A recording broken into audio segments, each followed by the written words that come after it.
And when we smell feces, it's not because people are unclean, it's because there is feces in the air. When somebody is urinating, it is a health hazard. It's hazardous to our health. That should be considered a safety concern, and it is not. A few months ago, I was on a streetcar with my 7-year-old son. A man, likely homeless and under the influence of drugs, had his pants down, exposing himself. He was yelling, swearing, and behaving erratically. My son was terrified and confused. He asked me why he could see the man's private parts and whether that was acceptable. It was so difficult for me to explain. On one hand, we teach our children about respect, boundaries, and appropriate behavior at schools. On the other hand, here we are in the presence of someone's bottom in the middle of the day where nobody does anything about it. How hypocritical of us. When you talk to a counselor or you talk to individuals within the city, they seem to know, but they really don't know because they probably don't even ride the subway in some cases. You don't know how to communicate. If you look around on the subway today, there are no more friendly conversations, no smiles. We all ride silently with a shared sense of dread because the nightmare of state-sponsored drug addiction is all around us. You know, I was reading a Toronto Star article that mentioned that ridership has been going down, and I was really surprised that most of that article focused on service levels and interruptions, when really, I know when I talk to my residents, it's the safety element that really concerns people when they're making that decision. When risk becomes normalized, your safety standards drop. What controls do you say are missing? What exactly is it that you're saying we're not doing? If we want to get ridership up, it must be safer. And it is not just the passengers, it is operators who do not feel safe. Are we throwing more resources at this? I don't care if you are somebody who is living on the streets or if you are a millionaire. You don't get to harass people in our subway. Every passenger on that streetcar was visibly uncomfortable, yet no one intervened. People looked away because they have lost confidence that anything will be done. My son became so distressed and he begged to get off, so we did. Since that day, he refuses to take the streetcar. So I ask again, is this not harm? Can you come up with strategies that are proactive? Because when people feel uncomfortable, they're not going to speak up or they're not going to press the button or call for help. They're either, if it's online, one, they're going to move down, and I've seen riders just vacate an entire section, and if it's line 2, people will leave, get off the next stop, and then get onto the next car. TTC officers are a lot less proactive than they were historically. They're just making fewer arrests and enforcement actions, which, as a previous deputy noted, there's a lot of sort of administrative burden and a lot of sort of pressure from management to not take those actions, and so you can see that reflected in the data. The city's policy of enabling addiction has caused significant issues on our transit, with more crime, addiction, violence, and fear. To make it worse, police were defunded in the early days of the Chow administration. One of her campaign points was that frontline staff and customer service agents should be dealing with crime on transit instead of police or even special constables.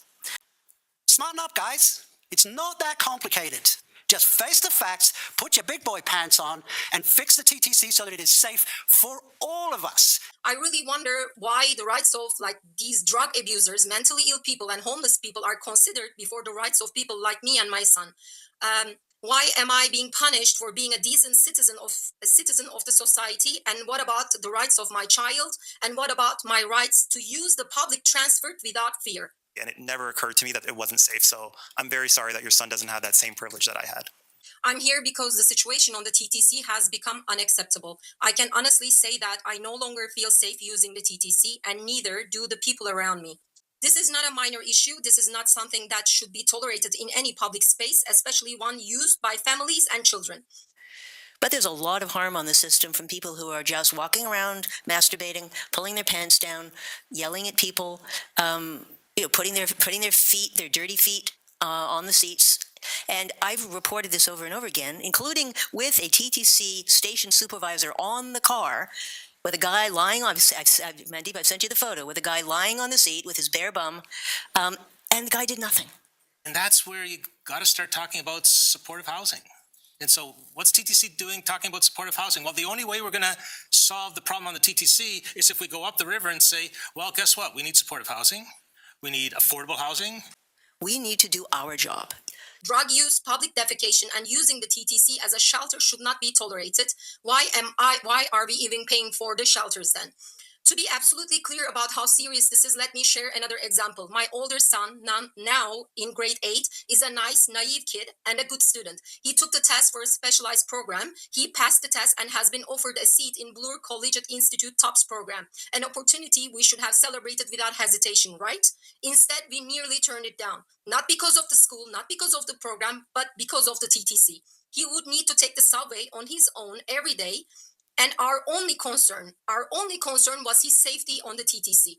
Oh, is he going to sit on a needle that a drug abuser left behind? Or is he going to inhale meth? Or is he going to attack by a drug abuser or a mentally ill person or a homeless person? These were the things that we were thinking about.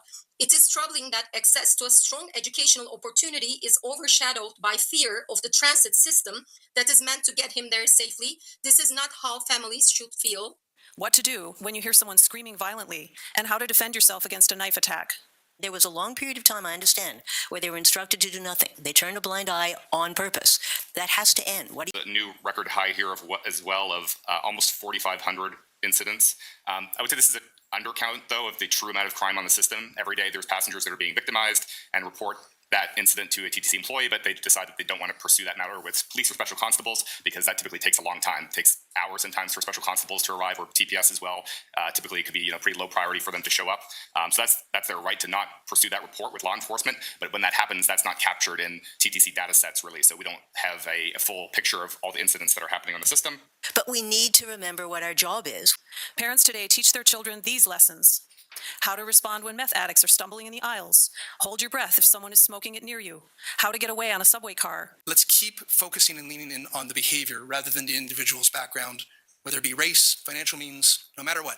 Because if we're sitting right here at this horseshoe, and if any individual came here and was threatening or harassing or exposing themselves or started lighting up or doing drugs or whatever, we wouldn't be asking them about anything other than, you can't do that, and we'd ask somebody to come and remove them.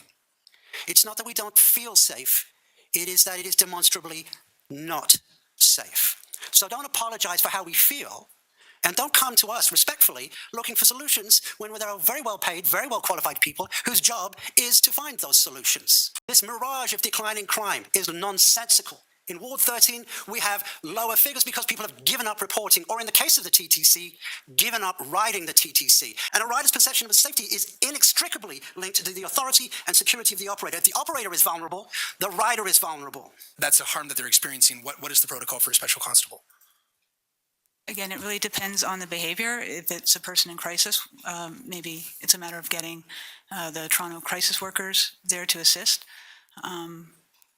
We really have to take it case by case and look at the actual behavior to determine the proper course of action. And I can't even get my own partner to take the TTC with me.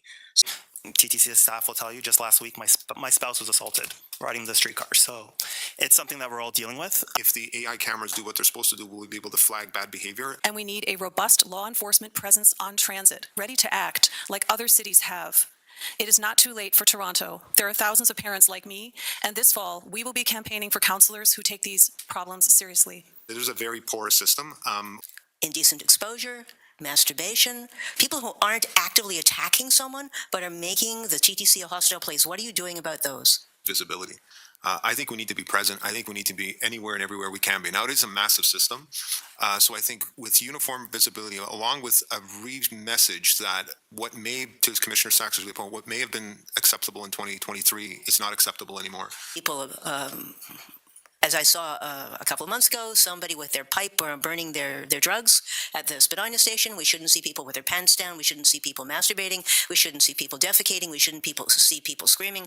We shouldn't see people sleeping on the seats, making the seats too filthy for the next person. It is our job to keep the TTC clean and safe and reliable and fast and all the other things. I take very seriously what we've heard from the deputies. I take very seriously the pictures that we keep seeing from Integrity TO. They're taking pictures of what we all see.